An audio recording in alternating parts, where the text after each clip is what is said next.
உங்கள அந்த நரகத்தில இன்னும் வாழ்க்கை இருக்குது, இன்னும் வாழ்க்கை இருக்குன்னு சொல்லி உங்கள இங்கேயே உட்கார வைக்கிறது என் வேலையே கிடையாது. ஆனாலும் இந்த நரகத்திலேருந்து கூட்டிகிட்டு போயிட்டு உங்கள நல்ல வாழ்க்கைய அந்த பக்கம் பாருங்கள். அந்த வாழ்க்கை வந்து ரொம்ப இனிமையான சந்தோஷமான வாழ்க்கையாக இருக்குன்னு சொல்லிட்டு பார்க்க வைக்கிறதுக்கு நான் வேணால் ட்ரை பண்ணுறேன். ஸோ நாமளும் வந்து ஒரு முயற்சியாளர்கள் தான். இங்கே யாரும் வந்து ஃபுல் பவர் எடுத்த சக்தி நிறைஞ்சவங்களாம் யாருமே கிடையாது. எல்லாருமே இங்கே முயற்சியாளர்கள் தான்.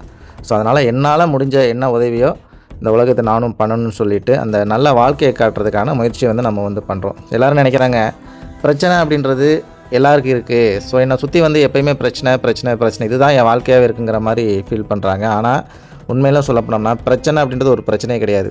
எப்போது நீங்கள் அதை அப்படி பார்க்காதது வரைக்கும் அது பிரச்சனை கிடையாது. நீங்கள் அதை பார்க்குறதுக்கு பதிலாக வேறு ஒரு கண்ணோட்டத்தில் இதை எப்படி ஹேண்டில் பண்ணலாம் அப்படின்னு சொல்லிக்கிட்டிங்கன்னா அப்போ அந்த ஹேண்டில் பண்ணுறதுக்கான எனர்ஜி உங்களுக்கு வேணும்ல. அந்த எனர்ஜி யார்கிட்ட கிடைக்கும்னு நினைக்கிறீங்க? உங்கள் சுற்றி இருக்கக்கூடிய உறவுகள்கிட்ட யார்ட்டையுமே எனர்ஜி கிடையாது. எல்லாருமே வந்து ஒவ்வொரு வாழ்க்கையில் வந்து சில விஷயத்தில் வந்து அடிபட்டு நொந்து நூடல்ஸ் ஆகி இந்த மாதிரி லைஃப்பில் தான் வந்து இருந்துகிட்ருக்காங்க. அப்போது அந்த எனர்ஜி சக்தி யார்கிட்ட கிடைக்கும் அப்படின்னாக்க யார் படைப்பாளரோ அந்த படைப்பாளர்கிட்ட மட்டும்தான் அந்த எனர்ஜி அப்படி இருக்குது. இது புரியாமல் ஜோதிடத்தை பார்க்கலாமா, ஹிப்னாஸ்டிஸ் பண்ணலாமா, மனதுக்கு அமைதியாக என்னென்னலாம் பண்ணலான்னு சொல்லிட்டு நீங்கள் யோசனை பண்ணி அங்கே போகலாம் இங்கே போகலான்னு சொல்லி அதில் செலவு இதில் செலவுன்னு சொல்லிவிட்டு நான் அந்த விஷயத்தை உங்களுக்கு பண்ணி கொடுக்குறேன் இந்த விஷயத்தை உங்களுக்கு பண்ணி கொடுக்குறேன்னு சொல்லிட்டு உங்களுக்கு செலவுக்கு மேலே செலவுக்கு ஏன்னா நீங்கள் நரகத்தில் தான் இருக்கிறீங்க. இங்கே யார்கிட்டையும் வந்து உங்களுக்கு ருப்பி கொடுக்குறதுலாம் இங்கே ஆள் கிடையாது.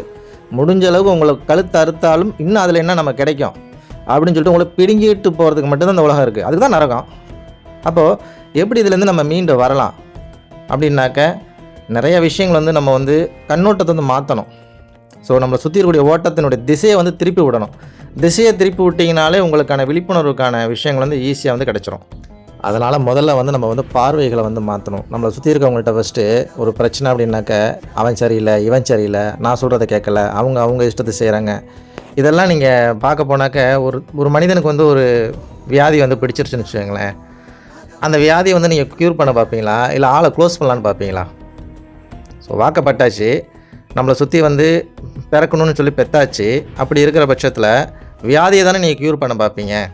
அதே போல் தானே ஒரு மனிதனுக்கு வந்து இந்த இடத்துல வந்து அவனுக்கு அவங்க மேலே அந்த அளவுக்கு ஆர்வம் இருக்குது, அந்த அளவுக்கு நாட்டம் இருக்குது, நான் சொல்கிறத கேட்காம மறுபடியும் அவங்க அந்த சைடே போயிட்டுருக்காங்க அப்படின்னாக்க அவங்களுக்கு ஏதோ ஒரு வியாதி இருக்குது. அந்த வியாதியை எப்படி க்யூர் பண்ணணுங்கிற பகுத்தறிவு மட்டும் கரெக்டாக வேலை செஞ்சாலே போதும். பகுத்தறிவுன்றது நமக்கு கிடைச்ச ஒரு சக்தி.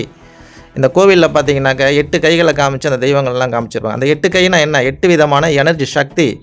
எதை எப்படி ஹேண்டில் பண்ணணும், எந்த நேரத்தில் எந்த கையை வந்து ஹேண்டில் பண்ணணும் அப்படின்றது அவங்களுக்கு தெரிஞ்சிருக்கு. தெரிஞ்சதுனால அவங்க கோயிலுக்குள்ளே இருக்கிறாங்க, நீங்கள் கோயிலுக்கு வெளியில் இருக்கிறீங்க. இவ்வளோ தான் விஷயம்.